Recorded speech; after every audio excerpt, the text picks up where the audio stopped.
Monica Makes It Happen podcast is proudly supported by Goya. If it's Goya, it has to be good. And by J.P. Morgan Chase, New York's hometown bank for over 225 years. Hi, everybody. It is episode number 6 of our podcast, the Monica Makes It Happen podcast, streaming right now in our streaming studio every Friday. Don't forget to watch. I'm so excited. And tell me who you want to see next. I'm looking at your comments and always so excited to talk to you and get your comments about our show. I am so excited to have you. We have Michael Clinton in the house. You know what that means. He is not only a publishing giant, but he is also an incredibly big-hearted person that has helped many of our viewers. And I have to say thank you. Thank you, Valerie Fitch, who's in our studio audience. She's clapping for us today. I love the studio audience. But Michael, it's because of you that so many of our viewers, specifically the Real Dads Network, and there's also a woman who had cancer. We fixed her kitchen, and she needed a little bit of help with food. Right. And it was your foundation, Yeah. Circle of Generosity, which Yeah. everyone can Google right now, Circle of Generosity, that helped make it happen. You made it to the top, and you are now giving it all away, which I think is so interesting. We've had a lot of millionaires, billionaires in the studio, and the same story, coming from nothing, Yeah. getting everything, Yeah. and then giving it away. There's Yeah. this common theme. So I want to talk first about your story, then we're going to talk about practical tips on how you can do it too, learn from Michael, and then we're going to end with just like a speed round of the future and what we can do next. I always want to say what's next, Yeah, what's next absolutely. for you. Okay, so starting off your story, Michael, tell me, the hardest question is, tell me about yourself. I think that's the hardest thing, but you are a little boy from public housing. Yeah, Pittsburgh, Pennsylvania, St. Clair Village public housing project in the South Hills, and we were a poor working class family. We're 6 children. My mother was a homemaker. My father worked as a telephone lineman in the old days. They climb the pole and fix the wires before. And it was hard. It was tough. I was the first person to graduate from college. I knew education was my ticket to a better place. I was the oldest of the 6, and I was at my university, was the publisher of my university newspaper. So I kind of got this bug about publishing, and I knew I had to come to New York. So I arrived with $60 in my pocket and no contacts, and New York City, $60. Yeah, exactly. Had a couch to sleep on for 2 months to find my way, and I, caught the thread. And like many people, I just worked hard and focused and was diligent and responsible and got to an incredible place. In my youthful dreams, I could have never imagined. I was the publisher of GQ. I was the executive vice president at Condé Nast. I was the president and publishing director of Hearst Magazines, on the team that launched Oprah's magazine, and many others. Can I just say, you seem like a really nice person. Pittsburgh's in me. So you can be nice then, Yeah, that's true. and still make it to the top? You can, absolutely. I think an important lesson that I Bosses, had, are you listening? important lesson from mentors that I've had. Yeah. You treat the mailroom man or woman the same that you treat the CEO, because every individual is a human being and they should be treated with dignity and respect and kindness. Well, this is going to go toward our practical application of your success so that others can replicate it, but I want to talk more about your story. I love the bathroom story, about how you shared a bathroom in the basement with your siblings. Yeah. And you had this humble beginning. I have to say, do you think it was the reason and the catalyst for your success? Do you think? What I've said to people in the past, when you come from sort of nothing, the bucket is empty. So every drop in the bucket is a gift, ultimately, as you're filling the bucket. Feel lucky, you feel lucky, and it's luck and timing and skill and talent and perseverance and finding the opportunity and going for the opportunity. And so I think that when you walk into an adult life with not a whole set of, entitlement expectations, you have a very different mindset. So I think it did drive me in so many ways in my life. Now Pittsburgh, you said the Pittsburgh in you, and you went to business school, you became this mogul. I mean, you started Roar. I mean, why Roar? Why do something like this where you're trying to transform people's lives? who are maybe resetting their lives. Right. Did you feel that you had to reset, or you had to do So something? it was really a serendipitous moment because I was wrapping up an amazing 40-year publishing career. I was the the chairman of the magazine Publishers of America. I'd been to the top of my game. But I was ready to do the next thing. I actually went back to school and got a master's degree in my 60s at Columbia in nonprofit philanthropy. So that's another story. Love Columbia. That's another story. But what I realized is that when you start to get into your 60s, the way the culture teaches us is you're supposed to be done. Yeah, it's over. It's over. It's over for you. And 65 and done, right? Yeah. So retire, collect Social Security, and go hang out with the kids. And I was not that person, and I was also knew a lot of people who weren't those people. And so as I started to get into this subject matter, I realized that if you're 60 and you're healthy, you may live to be 90 or 100. And that means you have a whole new life ahead of you, or a life that needs to have purpose and meaning and fulfillment and happiness. And so don't think about 65 as the end, think about 65 as a new beginning. So Roar is about that. And you do it yourself, which I love, and because the book is very real, but you're doing it yourself. And like Oprah says she loves him. So can I just say that again? You have all these incredible people having quotes talking about how great this book is, and it really is so practical and so useful in so many ways. And I love the quotes that you use. Here it is, Pablo Picasso: "We don't grow older, we grow riper." I love that. But it's just inspiring, and this whole idea of the best is yet to come, because I always feel that myself. Right. But some of us are so tired. We've been beaten up by life, and money might be scarce, and this is, things are scary around us. Yeah. So what do you tell someone who might, from your own story, Yeah. you must have remembered all of those moments yourself. Sure. What do you tell them? Well, I want to go to money for a minute, because I think money is an important part of the equation, right? Exactly. And what I've learned is that when many people say, I'd like to go back to school and learn something new and pivot, there's an enormous amount of free content. One of the stories in the book is a woman who worked in a restaurant. She was a restaurant worker, and she went online and got a certificate as a nurse's aide, which then led her to work as a nurse's aide, and then she became a licensed practical nurse, and then she got funded and became an RN in her for the group that she worked for. So there's a lot of free education, there's a lot of free money for people, especially people, if you just Google financial assistance for people over 50, you'll see an enormous amount of, you have to do the work, you have to do the homework. Yeah. And Google. My mom always said Google it. If you don't know, Google her. He's telling it. Yeah, Google her. Google. There's a great story in the book about a woman who, in her 50s, decided she wanted to go to medical school, and she went back to school and got to, studied chemistry and biology and all of that. Yeah. But she ended up having her entire medical education paid for because she did the homework and she found fellowships and scholarships. Where do you find these incredible women? I want to do stories on these. I'm jealous of Michael here. They're out there. They're out there. Look around you. There are amazing people. 40 women, or was it 40 women 40 women specifically? Yes. Oh, no, 40 people. 40 people. But we call them the Reimagineers. Okay. We collect their stories. You can go on to. I want to be a Reimagineer. Can I be one of your Reimagineers? Okay. Well. I want to be a Reimagineer. Yes. So roarforward.com. It's a community. If you go to our Reimagineers tab, you'll see all the stories. This is great. We've probably collected 100 stories or more of people who've gone through a midlife reinvention in some way, shape, or form. Brilliant. There's one great guy who was in the business world in New York City, and he moved upstate, and he ended up becoming a Culligan man.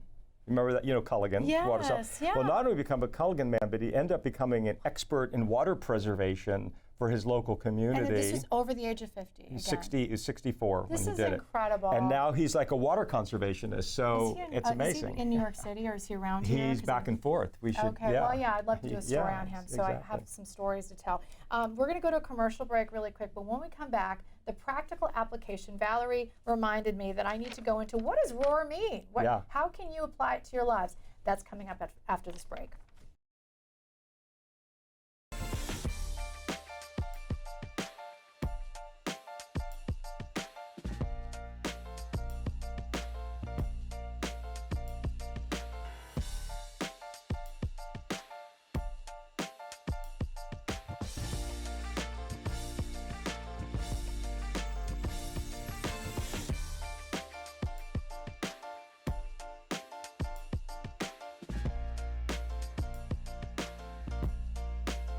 Okay, we're back. We're back. Let's talk about ROAR. What does ROAR stand for?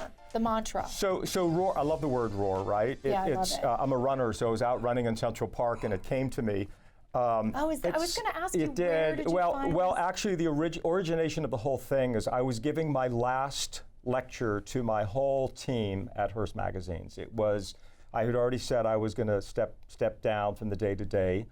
I still am there as a advisor to our CEO, but I wanted to give there were 170 people in the room, and I came up with this idea called ROAR, about roaring forward in your life. And in this instance, it was their professional life, right? Yeah. So ROAR is an acronym.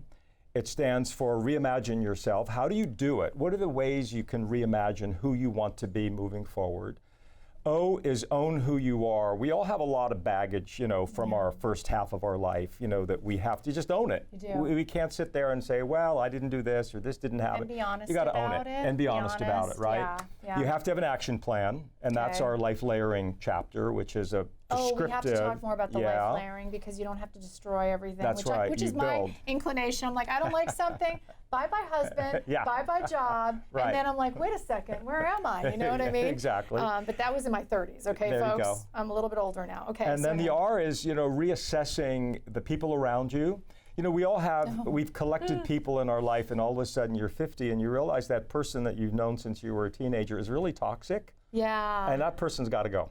Really? Well, you got to edit. You got to have people that are Okay. positive around you and supporting you. So it's Yeah. reassessing, Yeah. not just with people, but with your But community. it's comfortable. You know how that is. It's a course. comfortable pair of But- really dirty shoes. But how That's many what I say. times do you go and sit with someone and you Yeah. come back and you have a headache and I say, feel why am I terrible. with that Yeah. person? So really go with that, right? You got to go with it. You got Okay. to edit. That's like my that. word, right, from our magazine world. So let's start with the reimagine yourself. Yeah. What's the first step if someone wants to reimagine themselves, especially in their business? Because we do tend to focus on money, but what I love about you is it is an inside job, is what you're telling me, and I love that. I think we do have to delve deep. Let's say, how do I reimagine myself if I'm watching this? And So the first thing is you can't boil the ocean. You have to sort of do a really introspective inventory as to where you are in your life, and what's the inventory? right? What's the one area that you need to change, and it's there. It's that little voice in the back of your head that's telling you that you need to change, whatever it is, work, life, well-being, fitness. Was that your relationship. voice, like when you were? Yeah. you had that? When I was, as I was stepping out of my main career, it was like, okay, now what's going to happen? And so I had to go through a whole sort of inventory of what was important to me. As I said earlier, I went back and got a degree in philanthropy and That's nonprofit because I was interested in Did being you do a that giver. right away? Did you do that right away? I started it a year before I stepped out, so I overlapped. So You can overlap things. You can overlap things. Is there any such thing as being too late? Never. Is it ever too late? Because Never. remember, you said before it's too late, but you were being I was being funny. facetious. Yeah. You can start it. So I was talking to somebody the other day. She said, I'm 82 and I'm looking for my new life layer.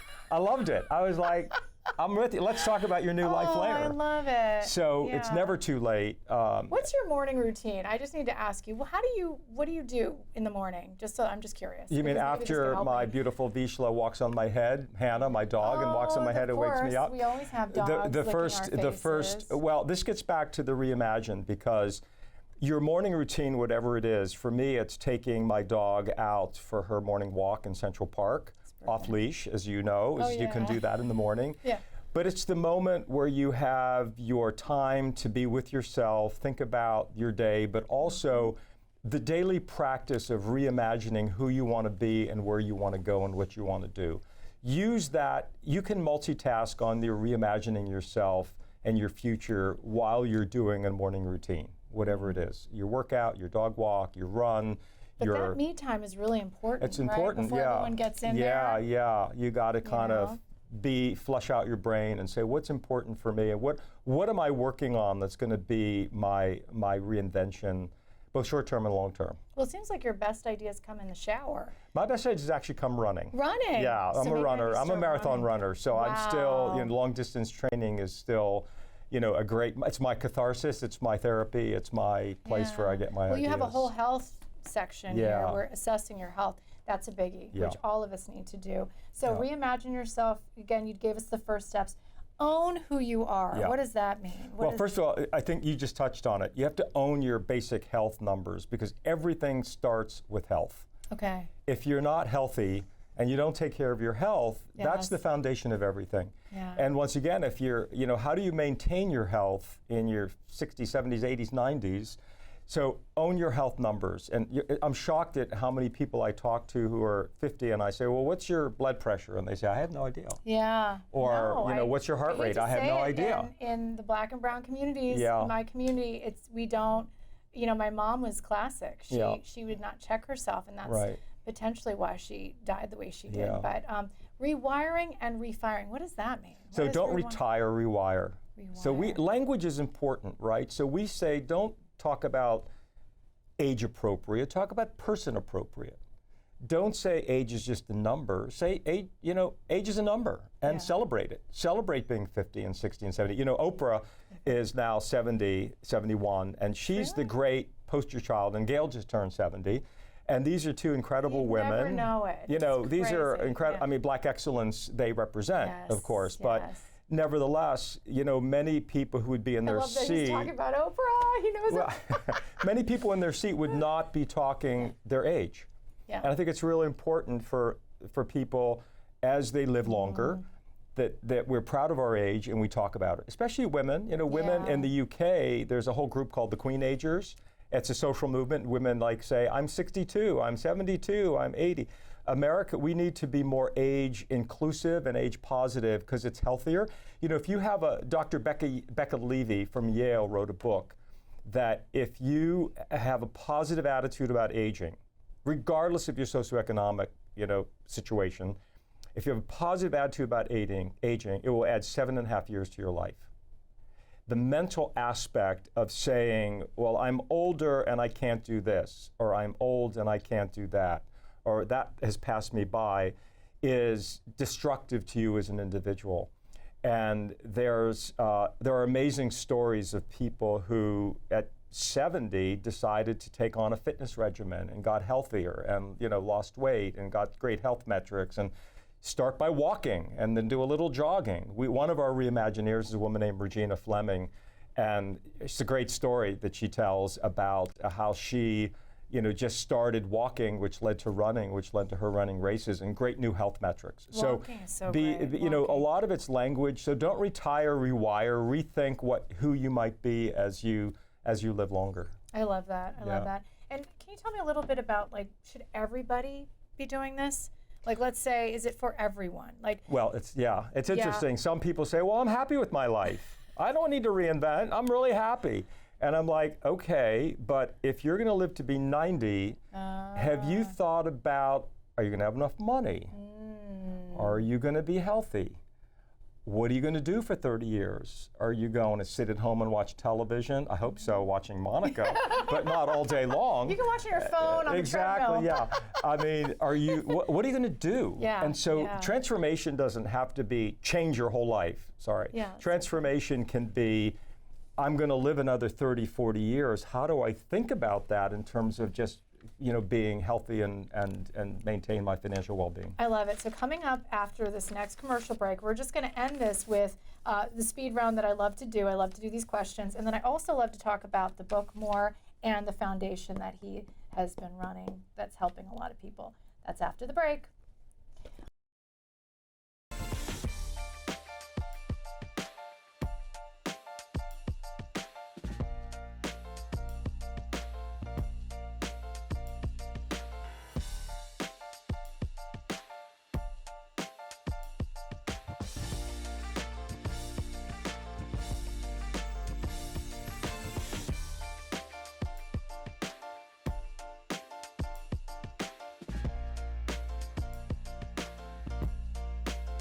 All right, coming back, obviously we're talking about Roar, and we're talking about this wonderful book that now has been so beat up because of my bedside manner here, but someone wrote this about your book. It's a refreshing twist, right? Clinton moves beyond the quit your job model of renewal with his concept of life layering. And again, I think that's really the key concept in here was the life layering, because it opened my eyes. I thought I really had to get rid of stuff, but you said, why not? I love the overlapping. Yeah. Because you can see that. Build a Adding cake. something to build a cake. Adding something to your life to help balance the job that you may not be able to quit at the moment. Wow. You know, it is kind of a eureka moment, right? Yeah. So if someone is really unhappy, a lot of people are unhappy with their situations right now, your best advice, if they get one thing. Right. So I think you have to identify what it is that makes you excited in life. And one of the tips that we have is go back to your younger self. I love that. Right? Because when you were a teenager or 20 or 22, you had dreams. Yeah. We all did. Some I see of that them. with my kids now. Right. What right. juices them. Yeah. I don't want them to lose that. Right. Right. But life does kind of, your dream can be killed slowly. That's It doesn't right. have to be someone just saying no. Right. Right? Right. It can be gradual That's no's or maybes, and then you're at a certain age and you're like, oh, I just give up. Right.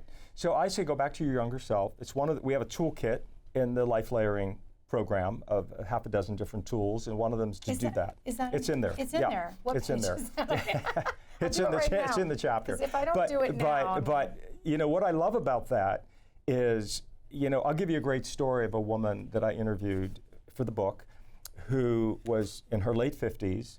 She, you know, had gone to college and she worked in sales, and she was a sales executive, and she was married. She had a couple kids, but when she was a young woman, she wanted to be a mystery novelist.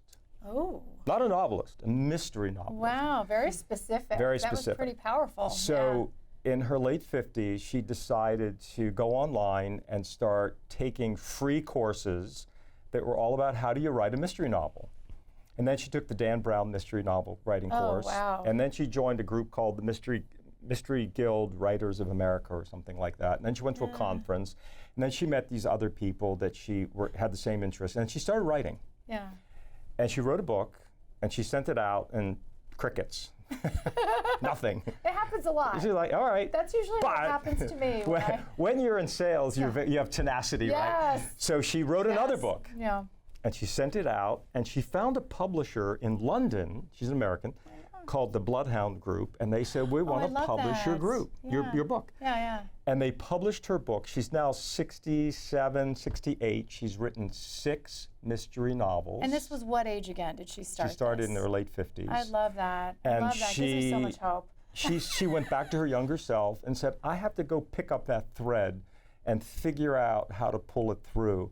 And it's a great story, because here she is now, and she said, I'm 67, and my life layer and my new persona is that I'm a mystery novelist. I'll always be a mother, I'll always be a wife, I'll always have that career that I had, but this is my new persona, I'm a mystery novelist. And you can have many personas, is what you're saying, many personas. You can build many personas. That's building the life layering cake. I love So that. you can have personas of creativity. What's your persona now?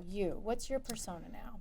So I built 3 really big personas. One was adventure travel, and we talked a little bit about that earlier.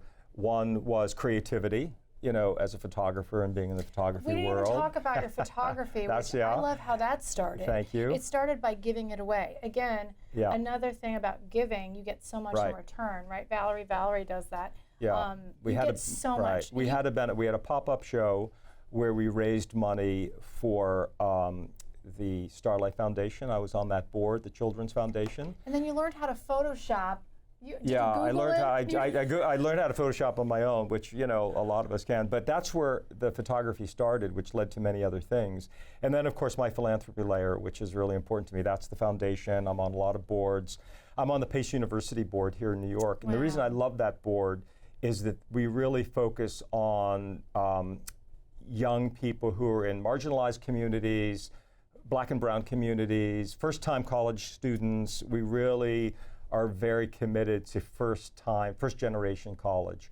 And Marvin Krislov, who's our president, is and his team. That's why I love the Pace community. We have to do a story on that. That's a story. Yeah, Marvin's a great example. There are too many stories. You're like a fountain of stories. But I love it. It comes from your own story. See, that's why we do your story first. We learn that that's why he's doing what he's doing now, and it's so passionate. Circle of Generosity, what do you want to say about this fabulous organization that has actually helped our viewers? the Real Dads So, Network. Thank you. Yeah, no, we started it 15 years ago. A group of us. Valerie Fitch is here. She's one of our board members. And our mission is to grant random acts of kindness to individuals and families in need at a moment where they're facing a particular hardship. So literally just last week, there was a man who has a family who lost part of his hand, and he is a craftsman. And needed his hand to work, and they were facing eviction, so we helped them pay multiple months of their mortgage payment to keep shelter. He and his family, his young family, his wife and kids, so they didn't lose their home. We did a lot in food insecurity during Where is this young man? Where is he? They're in the New York metro area. We would love to do that story then. I'm just kind of asking for a friend. Yeah, exactly. I'm the friend. I want to do that story. But we help, with things like that. All across the country. You're all across the country. We do disaster relief. We did a lot in Asheville with the floods. If you remember the floods in Asheville, we did in Connecticut. There were floods. We did things in New York during post hurricanes, and so a lot of, not all of it, disaster relief. I went to Poland and worked in the Ukrainian refugee camp. Oh my gosh! And we worked with a lot of. We were invited to go to Poland, and I wanted to go so bad, but last minute we couldn't go. And it is the biggest humanitarian effort. You were there. We went. We raised money specifically for that community. Aren't you exhausted? How come you're not exhausted? I got a lot of energy. I don't know. He used to be gone soon because he has other board meetings and stuff. But but it was. It's a blessing to be able to do this and do it. We as individuals are not front and center. We don't want any recognition for this as people, because that's the best way to give. Giving anonymously or giving where you're not expected to get some adulation for it. No. We want to. It really is the best. It's the best, right? Yeah. And so we're 15 years old. We're a great group, and we thank you for. We've been one of our folks. We came from your show. Yeah, I'm going to scream from the rooftops, whatever you're doing, because I'm such a fan. But can I ask you a speed round of questions just before we end? Please. Yes. We have to do the TV stuff. Okay. I always say we do TV too. I joke about that. Biggest accomplishment in your life that you would consider your biggest? This is going to be tough. Wow. I think biggest accomplishment, if I think about my whole life, as the first person in my family to graduate from college, it led to my siblings and their children all realizing the importance of education. We now have in the next generation PhDs and masters, and education was the ticket out. Yeah. And I think being the role model for that was probably my biggest accomplishment. Isn't that something? And the biggest regret, I always ask, and Sweet Tea said her biggest regret was not going to school. Oh. Isn't that meaningful? That but my next question is biggest regret, and I always want to see what you're going to say. Biggest regret. My biggest regret. I have a really great life. I was going to say, are you going to be a Frank Sinatra where he goes, regrets, I have No, I mean, there are always regrets. I should have done this, I should have done that. But I wanted to be an anchor and have my own show on WPIX. Well, that's why I'm saying this may be happening right here. No, you may. We all have our fantasies. We all have our fantasies of what we might have wanted. I wanted to be a commercial airline pilot. I wanted to be. And you started flying, and you did. So I was a private pilot ultimately. Are you serious about the anchor thing? Because I don't know, you tell anchor a me. show here, no problem. I could make that happen. You know me, I have some connections. They're actually right across the way here. But I have to say, who would you like to see on this podcast? Who should I be talking to next? Wow. Well, I think what's very topical is we have a Democratic primary coming up in June. So all the people who are who are in the race, that could be interesting. Maybe. Well, you have to talk to all of them. Yes, you have that's to talk right. to all of Equal them. time. You know this. Equal time. You know this. That's right. I know a lot of them actually. I think I'm friends with a lot of them. I think what's interesting is I actually know all of them. I know all of them personally, which is weird. But I think true. people who are living extraordinary lives. I'll give you one person, Alan Patricoff. I don't know if you know the name. Alan is one of the founders of venture capital, but he wrote a book in his 80s. He launched a business in his 80s. We'll he's 90. He's 90 and just got remarried. Wow. And he was the oldest person in the New York City Valerie's Marathon. flipping out over here, and our studio audience is flipping out. You know, he's an interesting guy. I mean, his wife, 50 years, passed away, and he's now remarried. So I like these stories of people.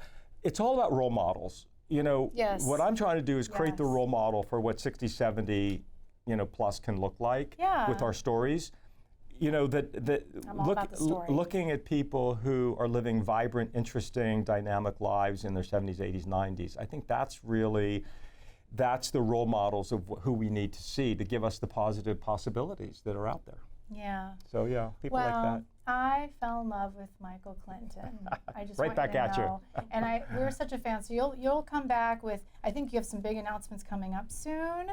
I can't say, right, but we know you do, and I can't wait. So hopefully you'll do it right here in our TV show, in our podcast, in our everything. But this was number 6, and I think 6 was the best. We had one of the best podcasts. So you know what to do. Every Friday it streams right here on YouTube, and watch us every night on television at 5:45 and 6:45. We're making it happen together.